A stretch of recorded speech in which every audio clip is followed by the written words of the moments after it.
They just shot it. More than 2 weeks after the suspected Chinese spy balloon was shot down by the United States, ballooning tensions between the superpowers are proving much harder to deflate. We are very concerned that China is considering providing lethal support to Russia in its aggression against Ukraine, and I made clear that that would have serious consequences in our relationship. On the American Sunday show's Secretary of State Antony Blinken says he warned his Chinese counterpart against arming Moscow or helping it evade sanctions.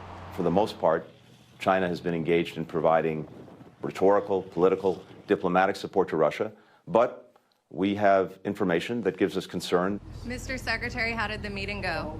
Face-to-face talks were held Saturday on the sidelines of a security conference in Munich, where China's top diplomat criticized the U.S. response to the balloon as unimaginable and hysterical. Washington's readout of the meeting says Blinken reiterated Beijing's alleged spying program, which has intruded into the airspace of over 40 countries across 5 continents, has been exposed to the world. The message was clearly sent to China that this is unacceptable. It was a violation of our airspace. The war in Ukraine, now the latest point of friction between the U.S. and China, and arguably much bigger than a balloon. It dominated the conversation at the Munich conference,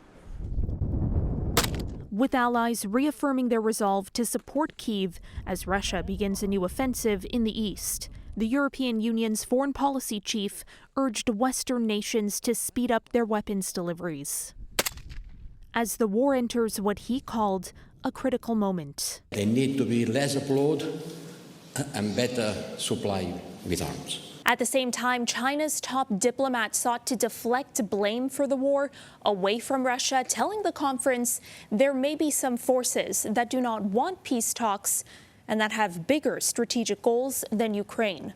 This week, President Xi Jinping is planning to deliver a peace speech to mark the first anniversary of Russia's invasion, while President Joe Biden will mark the grim milestone with a visit to Poland. For City News, I'm Caryn Ceolin.